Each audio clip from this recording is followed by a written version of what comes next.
Hello, YouTube. Now, usually when I film a video, it's just been me freely expressing my thoughts without kind of forethought. But this I pre-wrote because I wanted to be coherent in what I want to say and what I want to express. So I hope that's okay. So, learning how to get comfortable with making others uncomfortable. Life is a journey toward yourself, and I'm learning that my light triggers some folks. I step on people's toes without having the direct intention to. It's just my light shines so bright that it makes other people feel like I'm dimming theirs. And when you're a confident individual with a righteous indignation about you, you are for certain going to make others uncomfortable and insecure because you have the type of energy that commands a room. You have a great presence about you that makes others fearful and jealous, whether they're conscious about it or not. But you can always tell when this happens when you see changes in their body language.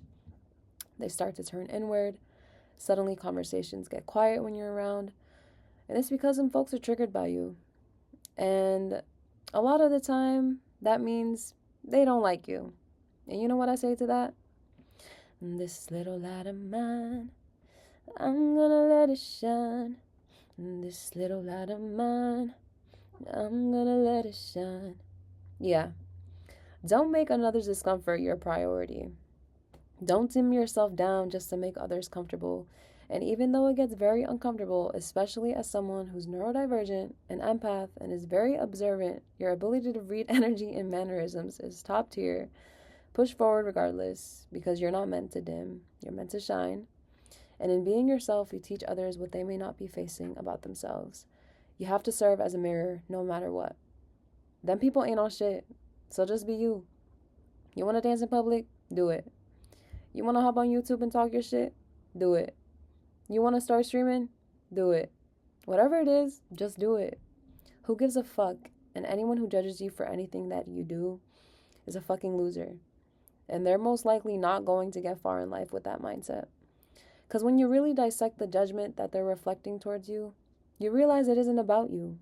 It's about them and their fear of not being able to step out of this self-imposed prison they're creating in their heads, and your ability to step out of your shell or this quote-unquote cage makes them angry and uncomfortable because they don't know how to get themselves to that point, especially to a point where it isn't performative, but to a point where stepping out of their shell is what will bring them joy.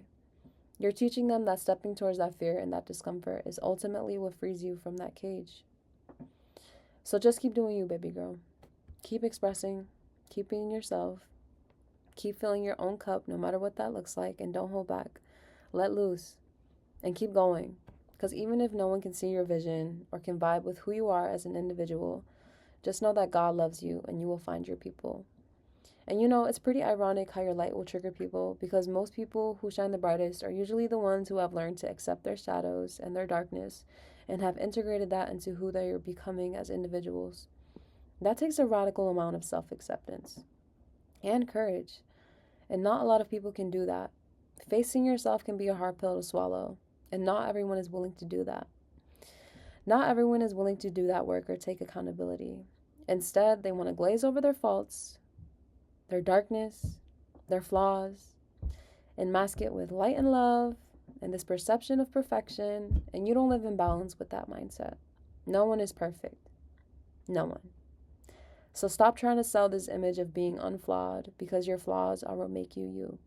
So don't forget how amazing you are and what it has taken to get you here. Okay?